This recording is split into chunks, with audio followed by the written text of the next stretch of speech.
ఇదే కాలం అంటే ఎండానల కాలం అనాలనేమోనబ్బా. పొద్దుగాల ఎండ పొద్దు ముక్తే అన. పట్నంలో పెద్దగా పడతలేదు గాని ఊర్లలోనైతే దినాం ఇదే కథ. ఏ పడితే పడ్డ తీయుండ్రి జరంత సల్లబడుతుందని పబ్లిక్ అనుకోవచ్చురు. కానీ అసలు తిప్పలు రైతులకే. ఓ దిక్కు షేన్లు కోస్తుండురి, ఇంకో దిక్కు సెంటర్ల ఒడ్లు పోసిరి. దినాం ఎండబోసుడు తడుచుడు మళ్ళా ఎండబోసుడు. ఇక నడిమిట్లా గిట్లా ఆగం కాబట్టే గాలివాన నలుగురి పానాలు తీసింది మంచిర్యాల జిల్లాల గంగలపల్లి కొనుగోలు సెంటర్ల ఒడ్ల మీద పట్టాలు కప్తానికి పోయి తండ్రి కొడుకులు కాలం చేసిండ్రు. గాడిపెక్కువస్తుంటే ఈ షెడ్ కిందకొచ్చిండ్రట. అదే టైంలో గోడగూలి మీద పడే వరకు కొడుకీడ తండ్రి దావుకండ్ల జీవిడిచిండ్రు. తడకుంటుందామని వచ్చినట్టుంది మూలకు. ఒక్కసారి గాలి విపరీతమైన గాలి వరకు మొత్తం కూలి ఆళ్ళ విన్నవాడ్డాయి. కొత్తూరు కొనుగోలు సెంటర్ల సుతా రేకుల షెడ్ కూలి ఇద్దరు కాలం చేస్తే 5గురికి దెబ్బలు దాకినాయి.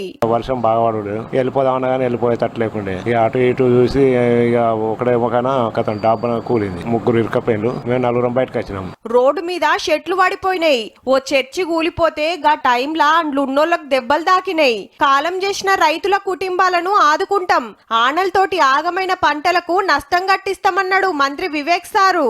నష్టపరిహారం ఇంతకు ముందు ఎట్లయితే ఇప్పించినాను మళ్ళీ ఒకసారి అగ్రికల్చరల్ ఆఫీసర్ సర్వే చేసిన తర్వాత నష్ట పరిహారం ఇప్పిస్తానని చెప్పి పెద్దపల్లి ఎంపీ వంశీసార్ సుతా రైతుల కుటుంబాలకు ఆసరైతం అనుకొచ్చిండు. నేను అధికారులతో కూడా మాట్లాడుతున్నాను. ఆర్థికంగా ఏమైనా సహకారంగా ఉండాలని చెప్పి వారిని రిక్వెస్ట్ కూడా చేయడం జరిగింది. కరీంనగర్ సిద్దిపేట జిల్లాల సుతా గాలివానకు తిప్పలైంది.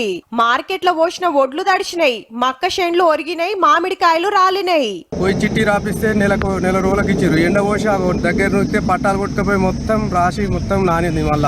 మళ్ళీ ఎండ వస్తున్నాం. సెంటర్లల్లా ఒడ్లు కొనుడు ఆలస్యమైతుందని ఆడాడా ధర్నాలు చేసిండ్రు రోడ్ల మీద.